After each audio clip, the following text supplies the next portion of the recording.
jàmm ji info.net informer, éduquer et divertir dans la paix. yow muy bëgg a jot xibaar yu sell te woo waaye itam bu ànd ak njàngalee ak xel mu dal ak jàmm gaawal gaaw abonné suñu compte YouTube bi nga xam ne moo di jàmm ji info.net. ngeen jëf mbokk yi ñu seetaan ci jàmm ji info ñu ngi leen di nuyu bu baax a baax di leen ziar di amati mbégteeg bànneex jàkkaarloo waat ak yéen ñoo ko gisandoo ñoo ko déggandoo discours bi nga xamante ni moom la président Macky Sall def tey yaakaar naa ni nag sénégalais bu ci nekk rek am nga ci jàngat waaye sénégalais bu ci nekk rek dégg nga bu baax a baax li nga xamante ni loolu la wax tey donc nag moo tax ma daal di ñëw fii nag daal di def sama spécial plateau daal di ci invité ñetti kàngam yoo xamante ni am naa yaakaar ni waxtaan bi dina leen amal solo am naa yaakaar ni nag li nga xamante ni moom lañ fas yéene càmbar di ngeen ko comprendre bu baax a baax yéen ñi nga xamante ni yéen a ñuy seetaan sur jàmm ji info xanaa rek laata ma sori dinaa leen wax ñi nga xamante ni ñoom ñooy suñu invité moo di ki nga xamante ni moo di Djibril waaye tamit Abdourahmane ak Abdoulah ñoom laa fas yéene sekkal fas yéene waxtaan ak ñoom Abdourahmane maa ngi lay ziar bu baax a baax bàyyi la nuyu ñuy seetaan soxna si ñu ngi lay ziar di profiter ci sa antenne di souhaiter une bonne et heureuse année 2021 à l'ensemble de la population sénégalaise mais aussi sur le plan international di ñaan yàlla li nga xam ne moo fi nekk yàlla na ko fi yàlla jële ku nekk mën ci jariñu man Abdourahmane Diallo lañ may wax chroniqueur ci biir kër gi mais tamit bokk benn parti bu ñuy wax PUR tey nag ñëwuma fi au nom du parti dama fi ñëw en tant que chroniqueur ñu waxtaane li nga xam ne moom la njiitu réew mi indi ci biir discours à la nation. D'accord ñu bàyyi la nga jox kàddu gi ñu nuyu ki nga xamante ni moom tamit moo di Djibril Diop maa ngi lay nuyu bu baax a baax di kontaan ci bokk ak yéen jotaay. jërëjëf soxna si ñu ngi lay fay. di la nuyu di nuyu borom kër gi di nuyu Sénégal yi ak sénégalaises yi di leen souhaiter une bonne année 2021. ak tamit di ñaan yàlla yokk xéewal ci réew mi ba dindi fi mbas mi fi nekk. te tamit di ñaanal ñi tëdd ci hôpital yëpp ñu jóg. bon maa ngi tudd Djibril Diop di président Front pour la République du Sénégal mu nekk parti politique. waaw di am tam di rafetlu ñu yàgg ak di tase ñi may tase bi di rafetlu tase bi ñu tase. di wax ni Sénégal moo ñu boole te Sénégal nag li ñu boole nag mu ëpp li ñu war a def ak fi ñu jëm. kon donc di wax ni dama koy souhaiter ñi toog nii. di leen wax bonne et heureuse année 2021. merci beaucoup merci jërëjëf. merci beaucoup ñu jox kàddu ki nga xamante ni moom tamit moom moo di Abdourahmane Abdoulah ñu ngi lay ziar bu baax a baax Abdoulah Bari yow moom yaakaar naa ni sama mbokku pël nga. waaw maa ngi. profité ci occasion bi ngeen ma offert. je pense que c'était pas évident. ma teewee plateau bi et aussi di profité occasion bi di la nuyu. soxna si Adji Diop ñu ngi lay nuyu di nuyu waa télé bi di jàmm ji info et aussi di nuyu mbokk internet yi ñuy suivre di profiter ci occasion bi di leen souhaiter bonne et heureuse année. Merci beaucoup. Que année bi ñuy dugg muy année 2021 yàlla na nekk année boo xam ne année naataange la année wér année bi nga xam ni lépp loo xam ne métti woon nañ ci 2020 yàlla dimbali ñu ba ñu koy nettali ci 2021 bi. et aussi ngeen permettre ma rek parce que je pense que. defaguma sama présentation sax maa ngi tudd Abdoulaye Bari. nekk membre de la communication interne du Parti démocratique sénégalais. nekk aussi membre de la fédération nationale des cadres libéraux. et aussi secrétaire général UGTEL bu commune bu Yoff. je pense que si loolu lay tàmbalee di. Souhaiter meilleurs vœux suñu secrétaire général national muy le président Abdoulaye Wade et aussi notre candidat bi nga xam ni mooy Karim Meïssa Wade et aussi tous les responsables du Parti démocratique sénégalais et aussi particulièrement sama commune bi nga xam ni fii laa nekk muy waa Yoff ñoom ñëpp maa ngi leen souhaiter bonne et heureuse année di ko souhaiter samay famille di ko souhaiter samay frère Djibril bi fi nekk ak Abdourahmane ak techniciens yi fi nekk nii ñëpp di leen ko souhaiter ak di ko souhaiter sénégalais yi nekk ci biir réew mi ak ñi nekk ci bitim réew benn bi rek ngeen baal ma aussi xam naa dinaa xaw a gudd tuuti dafa am fan yi xam ni dafa am ay kilifa yoo xam ne dañoo wàññeeku ci réew mi ñoo xam ni maanaam ñu ràññee la bés bu ci mujj tey rek man fi mu bokk muy yoonu Murit muy suñu kilifa bi nga xam ni moom moo nekk Daaru Musti muy sëñ Bass bi wàññeeku génn àdduna. je pense que muy lu ñu metti di ñaan yàlla na ko suñu borom xaare àjjana fi mu jëm yàlla na ko gënal fi mu jógee et aussi ñu am ay kilifa ki nga xam ni muy le général Niang génn àdduna bërki démb moom aussi ñu ngi koy profité ci occasion di ko jaar famem ak Idrissa Diallo mi nga xam ne moom mooy maire Dalifort. ñu ngi lay sant bu baax a baax di la gërëm dañuy daal di dem rek ci ki nga xamante ni moom tamit moom moo di Abdourahmane ku ne xam na ni président Macky Sall def na discours ba noppi am naa yaakaar ni nag sénégalais yëpp dégg nañu li nga xamante ne loolu la wax fi may tàmbalee ak yow rek mooy wàllub Covid 19 bi ku ne xam na ni wax na ci ay pàcc bu nekk wax na ko ci tey ji ban gis-gis nga am ci loolu. waaw vraiment. Un sentiment vraiment de regret. laay am de vraiment Macky Sall moom en tant que président li ñu ko doon xaaree leneen la lu dul lii xëy na Covid 19 mbas feebar la boo xam ne mu ngi fii ci àdduna yëpp wërngal këpp dañ ci biir discours am moom moo ñu wax ne nga baal ma rek ma cité ko mu ne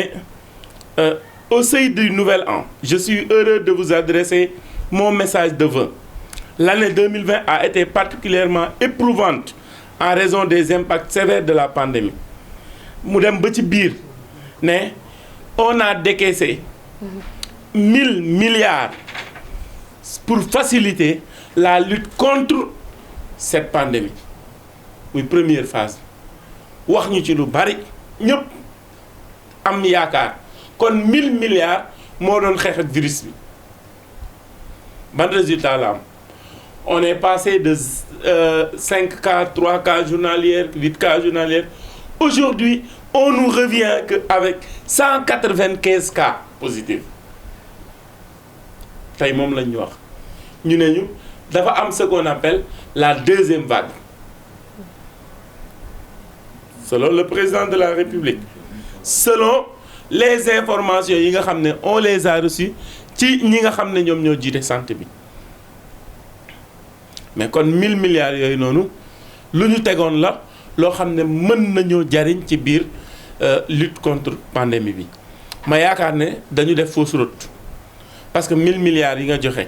fayal électricité ñi nga xam ne nee nga ne ñoom nécessité lañu fayal am loo xam ne da nga ko def ci wàllu jàng bi pour le retour des enseignants dinañ ci ñëw am loo xam ne tamit da nga ko def ci wàllu santé bi. mais tamit dégg nañ fi ñi ko yoroon ñu leen di woo di leen laaj ay facture ba tey indiwuñ ko kon donc le programme de la santé ñun dañ doon xaar leneen ci le président Macky Sall et son gouvernement mooy ñu wax ñu ban méthode la ñuy entreprendre bu fekkee mara day taali troisième vague dafa nar a am ñu xool nan lañ koy contredire parce que les Sénégalais dem nañu ba gëmloo leen ne sax feebar bi nekkul. parce que ci ñoom lay tàmbalee mais en retour nag ñu ngi xool ban méthode la ñu war a jël plateau médical relevé maladie infectieuse ubbi nañ ko bërki dem c'est une bonne chose nous ne sommes pas des nihilistes c'est une très bonne chose mais on a entendu dégg nañu discours bi nga xam ne moom la professeur Seydi wax il a promis 100 000 et quelques emplois avec emploi direct yoo xam ne day dem ci wàllu santé bi baax na mais Covid 19 rek certes feebar la mais Covid 19 rek nekkul problème mu santé. wax nga ko léegi sénégalais dañoo dem ba ñoom it gëmuñu li nga xamante ne moom moo di feebar bi ndax jàppoo ni tey ji sénégalais yi ñoom it war nañoo delluwaat bu baax a baax te xam ni feebar bi am na fi parce que ñu ci bëri nangootuñu takk seen masque yi. mais bien sûr soxna si bien sûr il faut que patriotisme dafa am koo xam ne mooy yor drapeau bi mais ba ñu alléger les mesures dañu wax apprenez à vivre avec le virus. mais apprendre à vivre avec le virus comment mais xale boo koy jàngal bind da nga koy jox bic bu baax pour rëdd ba mën a jub apprendre à vivre avec le virus nga ne tijji nga nit ñi nañ daw mais un lion affamé soo ko ubbee ca la muy njëkk a jël mooy nan lay def pour jëriñ boppam population bi dañ sonnoon tant sur le plan économique dañu génn pour dem parce que Sénégal li ko sous-tendre sur le plan économique système informel dajee bokk waaw léegi nag loolu noonu gis nañ ni mu demee dem nañu koo ji wax taxal sama du wuy mais policier bi bu taxawee ñu takk masam bu poussé doo takk sa masque ça pose problème. kon donc nag système boobu noonu rek la ñuy ñaan ñoom ñoo ubbi woon yoon yi ñoo ubbi woon bi ñuy def campagne agricole bi ñu gis leen ñu yor seeni tintamarre rek yëpp dem dugg ci àll bi génnaat di yuuxu mesure barrières yi ñu bafoué ko ñu gis un maire buy organiser dans une salle boo xam ne salle bu simple la ñu gis ko muy organiser d'une manière boo xam ne kenn mënu ko comprendre. kon nag balaa nga ne naam ne fa. d'accord ñu wéyal ba tey waxtaan wi rek dañuy daal dem ci ki nga xamante ne moom moo di Djibril ban gis-gis nga am ci président Macky Sall li nga xamante ni wax na ko ci Covid bi. waaw jërëjëf damay profiter ci occasion bi pour jaale général Niang donc ñun ñoo bokkoon commission politique bi mu ko doon jiite manoo bokk ci dialogue national bi bokk ci commission cellulaire bi ñu koy wax commission politique du dialogue national. di ko jàll di jaale tamit suñu sëriñ sëñ Abbas bu Daaru Muxti nga xam ne tey la ko yàlla moom yal na yàlla xaare leen àjjana ak le maire Idrissa Diallo nga xam ne suma xarit la woon on a partagé d'ailleurs tout récemment bi mu ñëw Guédiawaye on était ensemble on a discuté sur beaucoup de questions di ko jaale di ñaan yàlla fañ jëm gënal leen fii ñu jóge toujours man dama ne woon sax affaire effet Covid souvent ni ñu koy jàngatee au Sénégal ak ni ñu koy waxee man toujours dama si am ay déception totale si bu ko njiiti réew mi ak ñi mu àndal parce que au départ xam nga dañ ne woon nous sommes en guerre ñun ñu jógoon ne nous ne sommes pas en guerre parce que guerre da ngay gis l'ennemi nous sommes en crise sanitaire affaire feebar la kon gisoo ennemi bi am na mesure yoo xam ne ak dal ak xalaat te tamit état defe naa ni booy gouverner da ngay prévoir luy ñëw suba war nga prévoir catastrophe naturelle yeeg ak yooyu yëpp te nous vivons avec des virus je pense que Covid-19 ampleur bi mu am Afrique ak war na woon wute bi mu am Asie ak bi mu am Europe ak bi mu am Amérique parce que d'abord sur le plan géographique sur le plan climatique bokkuñu sax nuñ koy dundee fii la Afrique war a jógee dem wane boppam ci kii mais tey jii bu ñu dégloo ci discours président de la République ni mu waxee ak tamit depuis bi mu tàmbalee depuis mars ba léegi chaque jour rek ñoom dañuy wane seen télé dañuy wane toujours seen capacité yoo xam ne ñoom sax ñooy dem ba nuire di indi nuisance envers la population te gis nga affaire xeex Covid-19 man li ma njëkkoon wax moo ci nekk nee naa la mesure yi ñuy jël toujours dafay affecter sunu économie da koy gën a abattre yeneen secteurs yi et au-delà waroon na bañ a àgg foofu bien vrai que ni il y a beaucoup de professeurs ici wax man du ma d'accord ak ñoom au début j'avais dit que le président ne devait pas di tëj dëkk bi même les états d'urgence bi mu jëloon dama doon au-delà des heures yooyu yëpp ñun mosuñu ci d'accord on l'avait discuté avec le président la méthodologie bi mu demee nag ba wax na ci 1000 milliards wax ci lépp ñu ci def 1000 milliards yi gestion ba léegi ñu ngi koy xaar gis nañ ki ñi jox ñoo xam ne ñoom ñoo ko gérer am na si ñoo xam ne sëñ bi wax na ko sànq problème de facture yi nii laaj ministre bi ko dirigé ba changé nañ ko poste sax yóbbu ko feneen muy développement communautaire wàllum ceeb bi facture yi si nekk parce que nous avons des représentants au sein du force Covid-19 ils nous donnent des renseignements si loolu. Troisièmement gis nga feebaru Covid-19 li immigration clandestine rey li des si bakkan ci géej gi moo ëpp foofu li paludisme di rey moo ëpp foofu ba yeneen maladie yoo xam ne ñi ngi fi ñuy rey xam nga tey ñun waruñu basé wu sax si méthodologie bi européen di doxee bu France tëjee ñu tëj vivre avec le virus ñu nangu yooyu yëpp daf moo indi jànnexe ak tëlëxe ba ñoom xamatuñu fu ñu jëm te loolu nag moo indi population yi dem ba seen biir ñu si ëpp gëm ni lii du feebar bu am parce que dafa indi jeex jaaxa dégg nañ ci discours bi muy wax problème de vaccin man lu may wax président de la République vaccin boobu na jiitu ci moom mu njëkkee ko wane exemple wala mu jiitu ci ministre de la santé ak seen njaboot. lan moo tax nga bëgg mu jiitu ci moom. waaw parce que njëkkoon naa fi wax au début ne leen président bu fekkee ne dafay dund nit ñi xamal leen ni feebar bi am nañ maa fi njëkkoon wax ne dafa waroon dem seeti maladie yi wan nit ñi kat feebar baa ngi fi feebar yaa ngi nii ba léegi président def ko ñu ñëwati di ñu wax ay lu koy faj léegi vaccin bi génn. maintenant dama ne le commandant en chef yaakaar naa ni luy jiitu ci dëkk ci moom war a jiitu moo tax man ma jël ni le président Macky Sall moo war a nekk kii njëkk a jiitu ci ki ñu war a vacciner bu ci toppee mu jël ay ministre am teg bu ko defee corps médical bi ñoom it ñëw personnes âgées yi ñëw ñuy doog a wàcc ci suuf bu ko deful nag def na leneen parce que defe naa ne kuy jiitu kuy diglee sangu na fekk yow nga set ba pare bu fekkee da nga ne am na lii de gëm nañ ñi moo koy faj yow mi gëm ni loolu mën na la dal comme ni muy dalee ñeneen ñi ba nga jëloon ay mesures ne mun nga am nga contact ak ñoom ba téye sa bopp pendant 14 jours bu vaccin yooyu ñëwee ni ko njëkkee moom ak si njabootam ak njabootu ministre beneen bi dañu am benn système de santé boo xam ne dafa doy waar au Sénégal le président Abdoulaye Wade a fait des avancées si santé jël ay hôpital lu mel ni Dalal Jàmm préparer région yi xam nga continuité de l'État dafa waroon am si domaine sanitaire mooy fexe ba réew mi région yi ku nekk même sax am ay hôpital yoo xam ne dina mën a jël en charge mais toujours liy poser question mooy plateau médical bi man toujours lu may wax moo si nekk mooy du ma gërëm état bi lu may wax dama ne ñoom dañoo ñëw pour servir la nation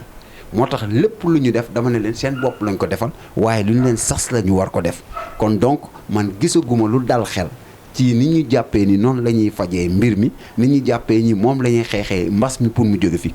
man dara dalu mag dalu suñu xel maintenant c'est à voir nag de voir te nag nañu bàyyi di aspirer wu sur les occidentaux nous ne sommes pas nekkuñu ci les mêmes réalités de fait loolu daal laa amoon pour avancer. d'accord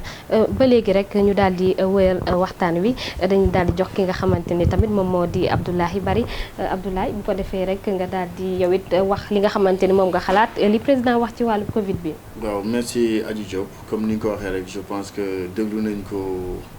ak intérêt bi si waroon yëpp. muy le président de la République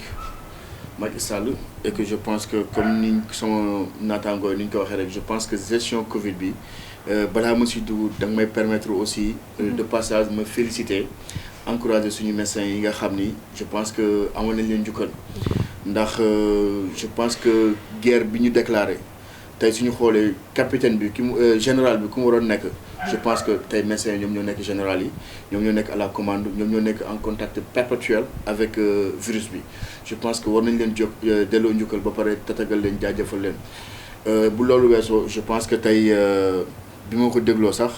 comme ni may wax rek man depuis dès le début crise bi amee laa ni carrément que dañ ça montre une fois de plus suñu faiblesse parce que Covid bi d'une part dafa permettre nit ñu bëri am njàngat bu bëri si maanaam suñu njiit ñi nan la ñuy yore réew ndax soo xoolee sur le plan infrastructure rek ñun bi ñu fiy jógee le président Abdoulaye Wade je pense que dañu fi defoon ay infrastructures yoo xam ni yu moderne la yu répondre par rapport ak la modernisation parce que adduna day dox te adduna suy dox foog ngay dox di ànd ak moom parce que tey je pense que soo xoolee hôpital yi ñu amoon majeure partie ay colons ñoo ko fi bàyyi woon français yi ñoo ko tabaxoon bàyyi ko mais sous le régime président Wade la ñu gis ni que suñu état yi ñu ngi jël en charge jafe-jafe ak askan wi maanaam seen wàllu wér-gu-yaram lu mel ni Dalal Jàmm comme ni ko Djibril waxee mu tabax ko muy hôpital bu moderne bi nga xam ni maanaam ngandaay bi rëyaay bi ni mu toll sax suñ ko doon xayma maanaam dafa jéggi dayoo mu nekkoon loo xam ne dem na ba nga xam ne def na si piste boo xam ne illico sax mun na attirer si biir kii bi si biir hôpital bi mu benn hôpital bi nga xam ne suñu première dame à l'époque moom moo ko contribué muy de passage ñu koy saluer suñu maman muy maman Viviane Wade muy Néné Flécha bi nga xam ne moom moo nekk Kédougou mais tey dañoo xool ni que état c'est une continuité mais gis na ni que ay infrastructures yoo xam ne régime bi fi jógee moom moo ko def ñu bëgg a suul jëf jooju noonu ba nga tax ne considération boobu ak dayo yi ñu ko waroon def sax joxuñu ko ñu rey hôpital bi ba nga xam ne tey carrément fan yi ñuy waxee dañuy construire ak di defaraat yeneen am na hôpitaux yoo xam ne ñu ngi fi ñu war ko mën a équiper jéem ko mettre mu opérationnel ñu passer à autre chose je pense que loolu noonu lañ doon xaar si ñoom beneen bi si gën a am solo mooy su ma gisee sànq président di vanté wu comme discours bi comme côté boobu noonu soo xoolee da ngay gis ne que comme quelqu'un bi ngay vanté wu par rapport ak réalisation yi alors que tey suñu xoolee man li may wax rek il faut que ñuy def la distinction entre la théorie et la pratique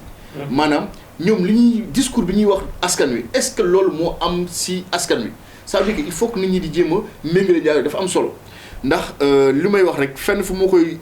dëxëñee sama cadre rek mooy par rapport ak docteur Seydi di ko saluer de passage aussi parce que courage am bi mu am et d'ailleurs la preuve en est que sax gis ngeen moom ñu joxaat ko affaire bi ñu bàyyi ko mu jéem a xool yan possibilité la si def pour mu kii et je pense que tamit deuxième vague li ñuy wax rek je pense que docteur Raoul wax na si nee na Sénégal il faut pas que ñuy inquiété wu fi ñuy xalaatee ak ñu bëggee traiter deuxième vague amewul noonu il faut que tamit ñu revenir à la raison. Il y a des maladies beaucoup plus graves que le Covid-19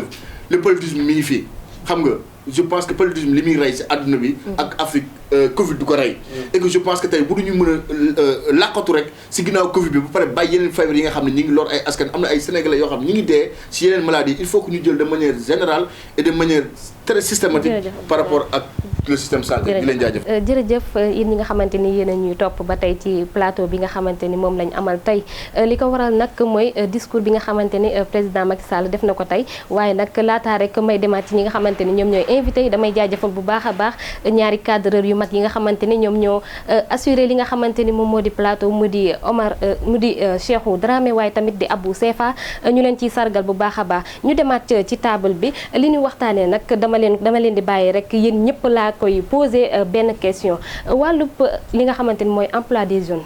ak li nga xamante ni mooy agriculture bi ban jàngat ngeen ci am yéen ñett. waaw man dama lay wax comme ni ma la ko waxee rek. sérieusement gàcce la am tant sur le plan agricole qu'un président de la République se mette face à la population, à sa population, permettez-moi me utiliser le possessif parce que moom la ñuy wax le gardien de la Constitution.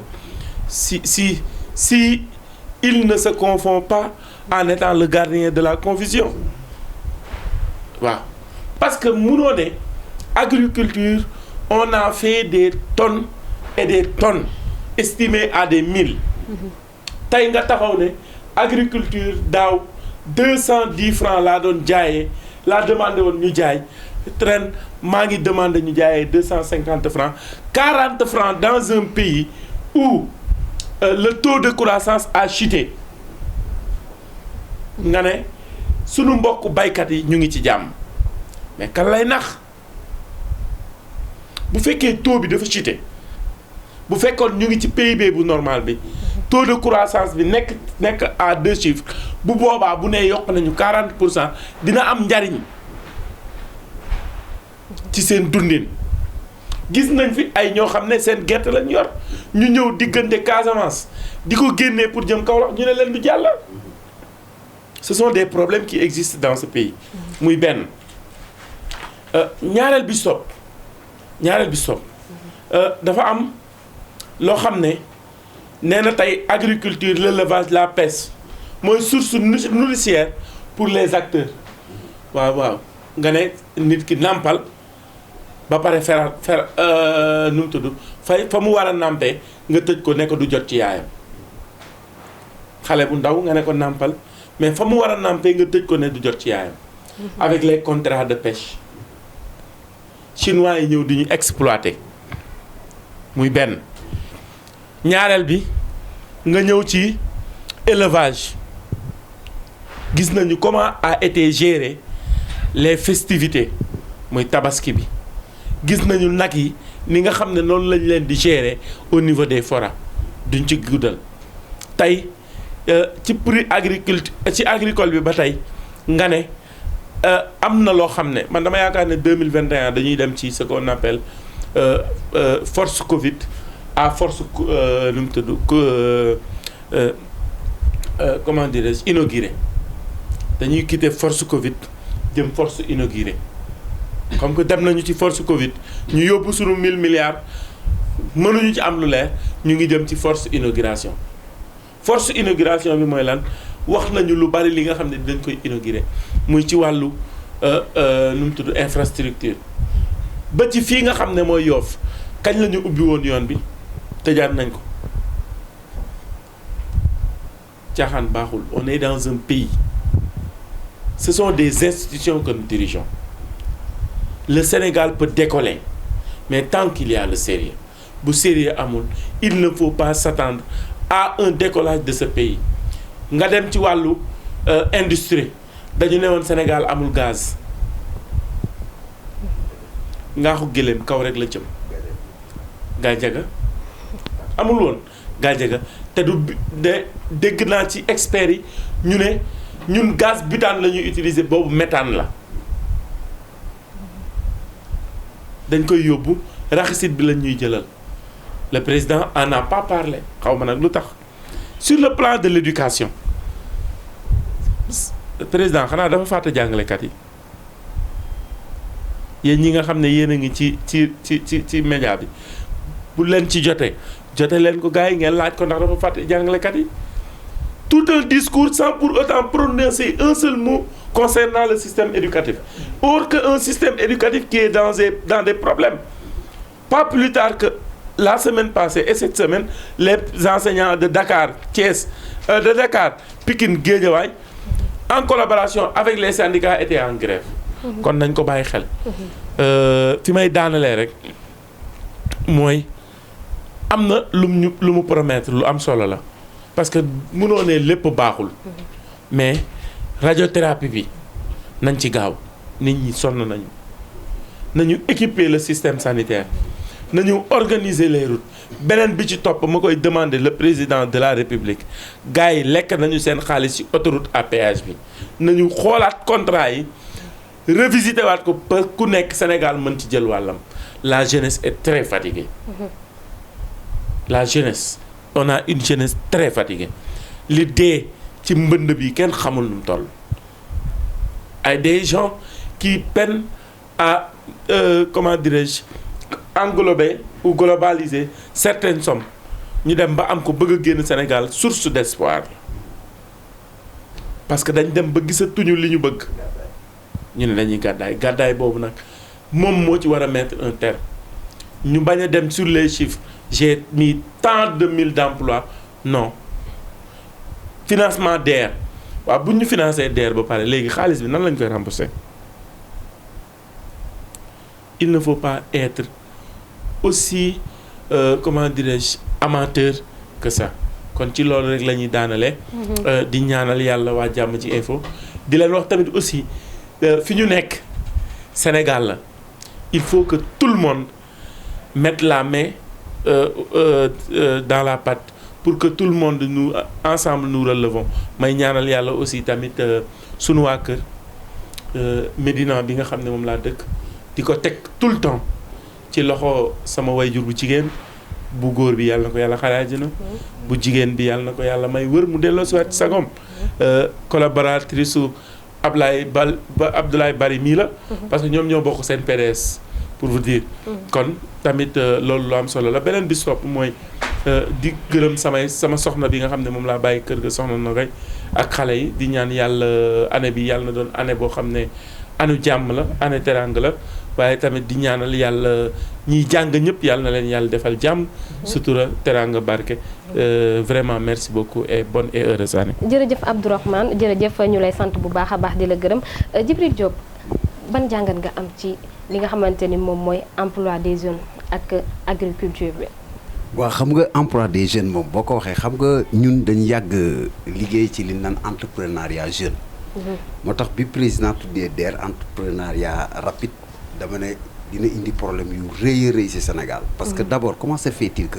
le ministre de la jeunesse avait dit que 400 000 emplois ñu bind ko kii président ñëwaat tey ne 100 et quelques mille lañ financé ci ay jeunes. yan jeunes la est-ce que jeune APR la jeune Sénégal la ci yan fànn jeune la ak tamit financement yooyu yan prémisse la gis nga dëkk boo ko bëggee développer dafa am secteur boo xam ne moo ëpp doole suñu secteur mooy le secteur informel il faut que ñu xool nu ñuy defee secteur informel bi doon formel c'est-à-dire que une fois man am naa sens di waxtaan ak artisans yi benn jour dama ne leen yéen bokku leen ci réew mi parce que mënuñu gis ni Sénégal boo xam ne dañ ne pays émergent lañ ko war a tuddee croissance bi mi ngi dox tout à chaque fois ñu ngi ñuy bàkkoo taux de croissance ba boo demee fi ñu nekk di liggéeyukaay ay bérébu nit la bu ko nit ñi soxlaa xeex moo fay ñëw lacrymogène jóg ba artisan yooyu amuñu sax lu ñu naan observatoire national de l'artisanat ñun on avait dit au président que ni réew mi toll na foo xam ne artisan yi ak secteur informel bi ñu mën leen a organiser même sax bu ñuy tudd ñu wutal leen lu ñu naan observatoire national de l'artisanat ndax milliards yi ngay wax ne def nga ko si par le biais de APDA ak tamit ministère bi kenn xamul kan la jariñ si artisan yi te jeunes yi moo wax la benn affaire peuple source de développement c'est les jeunes et les femmes tey jii boo xoolee jeunes yu bari ci réew mi am nañ capacité boo xam ne mën na permettre à ce pays mu décoller mais luy problème bi mooy gisuñu lu ñuy liggéey. il parle des infrastructures routières ñan ñooy gagné projet yi ñan ñooy gagné marché yi ñan ñooy si est-ce que c'est des Sénégalais. le secteur privé national bu Sénégal dafa daanu parce que mënuñu compétir ak tamit partenaires yi fi nekk parce que système bi ñuy duggee ak système bi ñuy joxee marché yi ak offre bi ñuy def mënu permettre ñenn ñi ñu am ko te bu ngeen gisee sociétés yi ñu fiy wax muy CDE muy CSE boo xoolee ay collaboration la am boo duggee ci capitalam ñi ko moom si ay étrangers ñoo si ëpp doole. kon donc pour nga mën a développer foofu pour mën a capter te pour nga mën ay jeunes yi mën a l'emploi des jeunes mu mën a def il faut industrialiser le Sénégal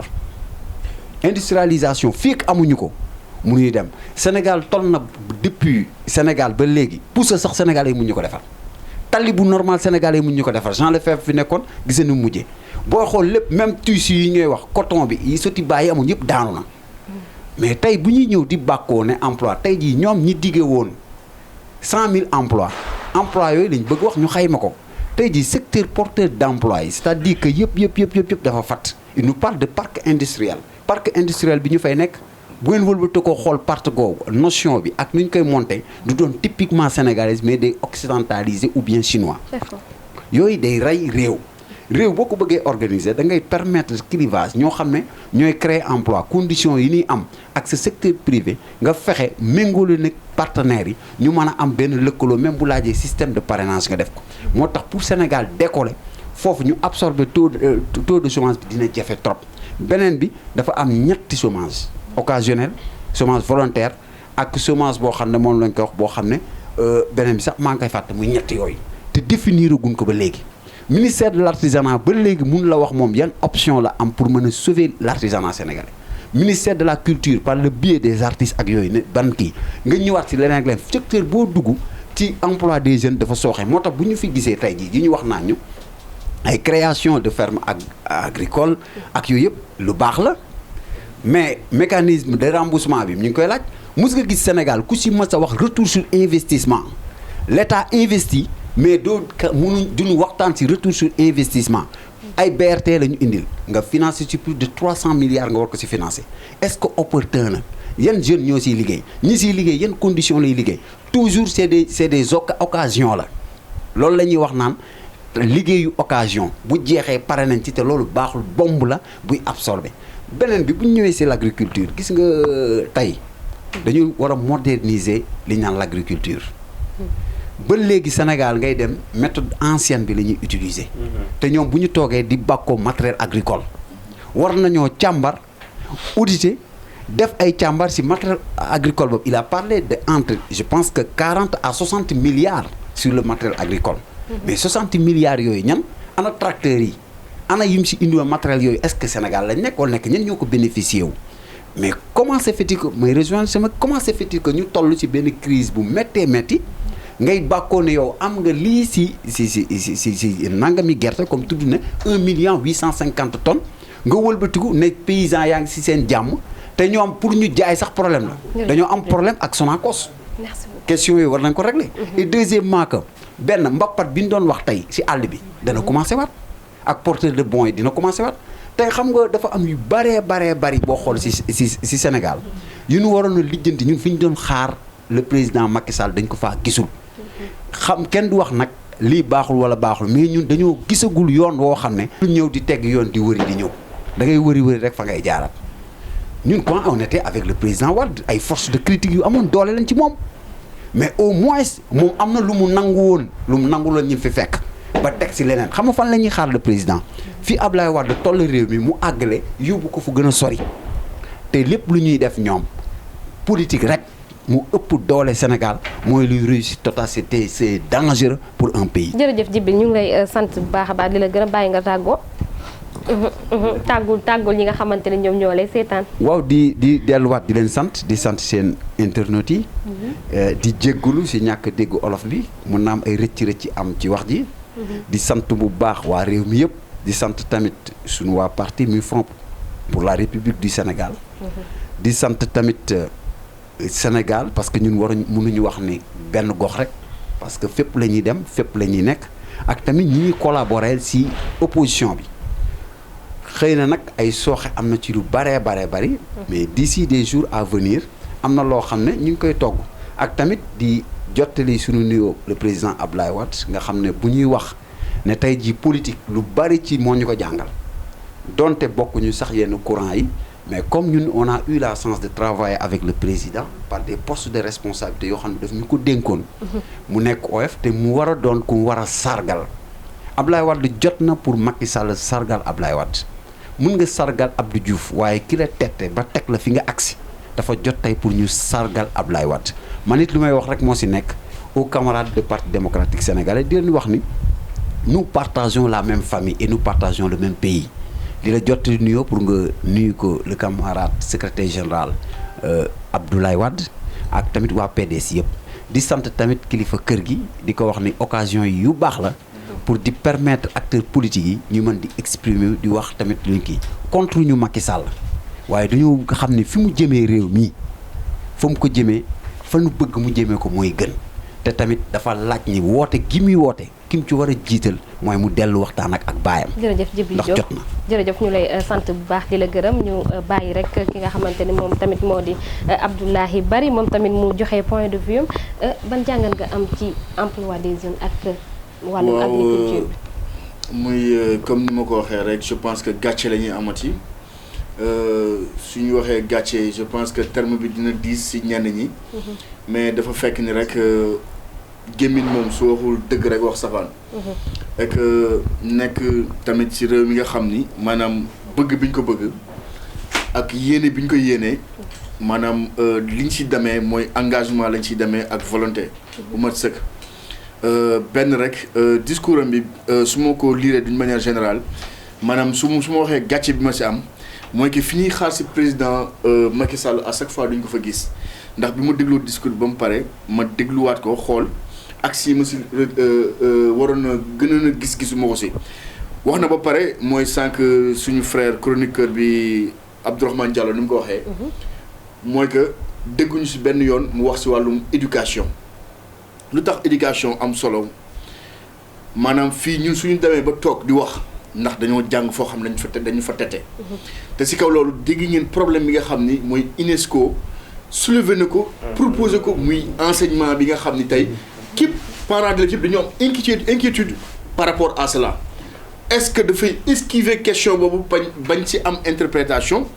loolu yëpp ay interrogation yoo xam ni carrément que président de la République moom lañ doon xaar ci discours à la nation mu gin ci sénégalais yi jël ci responsabilité am ak posture am par rapport à la situation et à la demande au niveau international chose qui n'a pas été fait qui n'a pas été faite plutôt beneen bi boobu ngeen may ma xam naa dinaa fa taxaw tuuti muy wàllum justice bi ndax nguuru Macky Sall ñëpp xam nañ ni nguuru jaay doole la ci wàllum élection nu mu koy organiser nu ko neex la koy defee moom mooy arbitre moom mooy acteur moom mooy lépp mooy xool lu ko arrangé mu defee ko noonu ñu toog situation bi nga xam ni ñun ñëpp li ñuy posé mooy ban bis la ñuy dem élection municipale maire yi toog yëpp seen mandat jeex na plus de 1 an waxuñu délégation spéciale la ñuy ñëwaatee waxuñu dañuy def organiser ay élection waxuñu lenn lu jëm ci processus électoral maanaam tey yooyu nekk ay questions saillantes alors que nit ñi gis le président Macky Sall di jël suñu kérosène di dem di installer ay présidents yi nga xam ni ils ont été élus antidémocratiques violer seen constitution def 3e mandat mu dem fekkee seen fi ñu leen instauré alors que ñun suñu élection yi nga xam ne mooy élection municipale ba léegi mënuñu xam kañ la ñuy organiser suñu élection et ils osent même pas prononcer wu par rapport à cela ay questionnement la aussi peut-être temps bi bëriwul pour ñu mën a développer xuus ba ci biir mais président lañu faire face est-ce que réellement intérêt sénégalais ak intérêt askan wi ñoom ñoo ko tax a jóg nga ñëw ci justice bi nga xool année bii passé soo xoolee ñi nga gën a gis ñu gën leen ràññee soo xoolee dafa nekk ay activistes muy des arrestations répétitives suñu frère Guy Marius Sagna di ko subir Karim Xrum Xax di ko subir suñu frère bi nga nekk actuellement nekk prison muy Assane Diouf di ko subir ñi koy ñaanal yàlla fi mu nekk yàlla dimbali ko mu génn fa mën a rejoindre famille ñu gis aussi des hommes yoo xam ni seen mbokk lañ ay naataangoo journalistes à l'occurrence Adama Gaye mi nga xam ne dafa dem ba exilé wu génn réew mi dem Caire nekk fa pour uniquement di dénoncer par rapport à la mauvaise gestion du pays tey kooku waroon nekk si réew mi waroon mën a dimbali président par rapport ak fi mu jëm par rapport ak ni mu yore réew mi mais nekk lu dul di ko jéem a bundu xatal di leen dàq si réew mi muy li dal suñu président muy Karim Wade génn ko exil forcé génn ko réew mi pour bañ a faire face ak ñoom di dal Khalifa Sall dal keneen ak keneen mooy ñi nga xam ne tamit suñu mbokk yi nga xam ne ñoom ñoo nekkoon cité comico ay hommes de tenue ñu génne leen je pense que dafa nekk une année boo xam ni c'est tellement triste et mouvementé si ay naqar yoo xam ne sénégalais dund nañ ko ak le président Macky Sall ñu yaakaaroon ne dañuy am un discours boo xam ni ce sera un discours général mu laar angle yëpp yoo xam ne carrément société bi ñu ngi koy dund mu metti lool mais ay discours bi nga dégg waxu Covid la ñuy wax waxu inauguration waxu ay yeneen yoo xam ne carrément que je pense que sénégalais yi foofu lañ koy xaaree Macky Sall fi ñu koy xaaree mooy que tey sur le plan justice est-ce que processus bu normal élection yu jëm ndax pare nañ pour am ko wala amuñu ko ndax wàllum enseignants yi réforme yi ñu waxoon si wàllum enseignants yi ak engagement yi mu jëloon si enseignants yi ba nga xam dootuñu demati grève ba ñu mën ñu garantir une année paisible ba suñu doom yi nga xam ne ñi ngi si école bi seen xel mën a dal enseignants yi seen xel yi mën a dal je pense que côté yooyu noonu dañ ko doon xaar wàllum agriculture bi je pense que loolu mbay mi foofu noonu comme ni ñu koy waxee ñun dañoo jóge dëkk ba ñëw Sénégal suñuy mbokk ñi ngi si kaw gi xam nga man waa Fuuta laa tey dañoo xam wàllum mbay xam nañ si lu baax suñuy maam si la ñu dund ba ñu toll fii mais tey mbàllum mbay bi lenn laa lay wax mooy balaa ngay bàkku je pense que jóge si làmb ja di bàkku moo gën dem si làmb ja di bàkku une fois de plus le président Macky Sall suuf si nga xam ne sénégalais yi moom la ñu am di bayee si biir réew mi yëpp joxe nañ ko c'est ça la réalité mooy na ko nit ñi xamee noonu espace bu ñuy bayatee sénégalais yi amatuñu ko mais li nga xam ne ñoom moom lañ daan bayee di am di dundal seen njaboot di ko jaay di ko def loolu amatuñu sax espace bi parce que lépp joxe nañ ko tey loolu moo waral bi nga xamee ni tey ñi ngi taxaw naan am nañ 1,8 million tonnes en matière d'arachide mais tey lan moo posé ban problème la ñu am yow da ngay jaay man dinaa liggéey ba dee aw ma état accompagné wu ma dem ak sama propre moyen ba pare nga muy dicté prix bi may jaay ma d'accord si prix bi may jaay et yoo xam ne duñ si jiwut benn jiixi jaaxal je pense que tey dafa jot le président Macky Sall jël au sérieux les questions de l'heure mooy sénégalais fi ñu toll mu jëm ko xam Macky Sall dafa def tour du Sénégal bi ñu koy fal nee na en 2 fois la ko def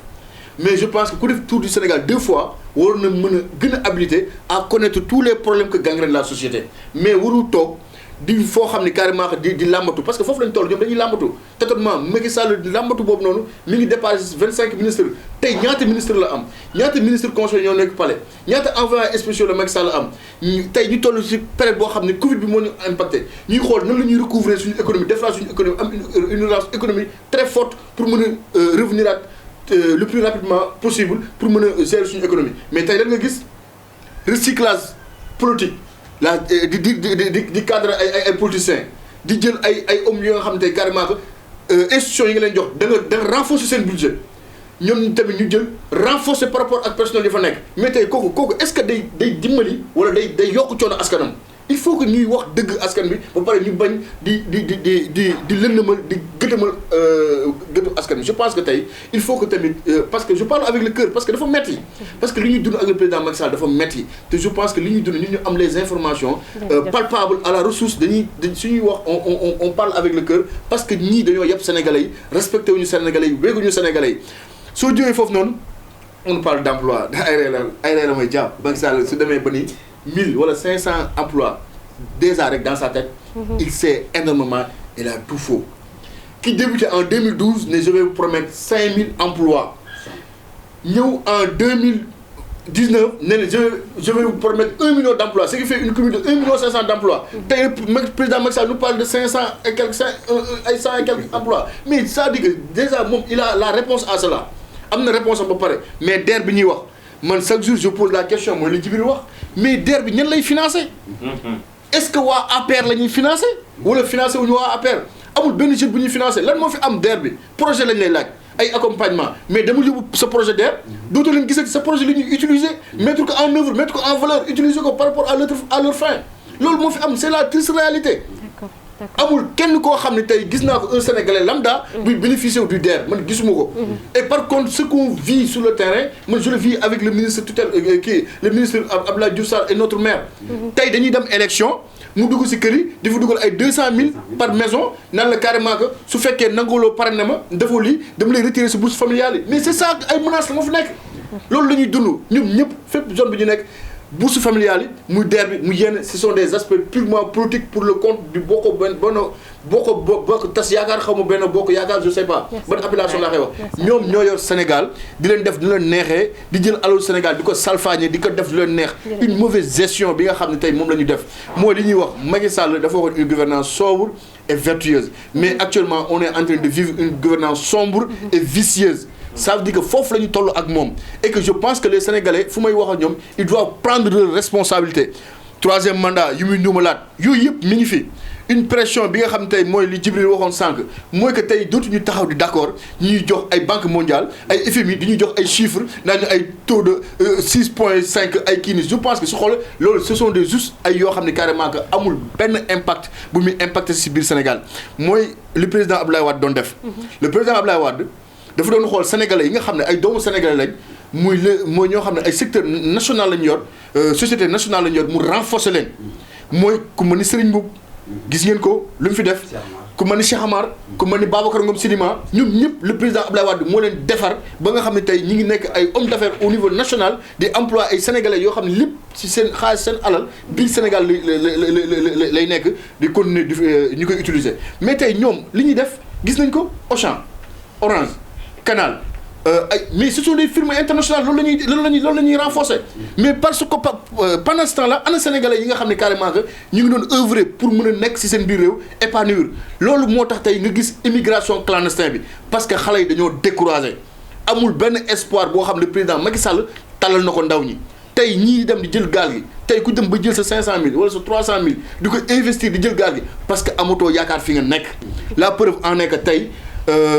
Accord de pêche yi wane na ko mais majeure partie bi ñu defee évaluation mais xoolal ñu dem si gaal gi majeure partie bi ñan la ay pêcheurs la mais pêcheur bi nga xam ne koo xam ne am na liggéeyam dem ba bàyyi liggéeyam dem ne day dem bitim réew pour daani doole parce que y a un couac y a un problème bi nga xam ne carrément le président Macky Sall moom moo ko def vraiment di jégalu y a tellement de choses à dire par rapport à cela mais compte tenu du temps on est obligé yamale ko fii et aussi c'était un plaisir. Jàmm ji info point net informer, éduquer et divertir dans la paix. yow muy bëgg a jot xibaar yu sell te woo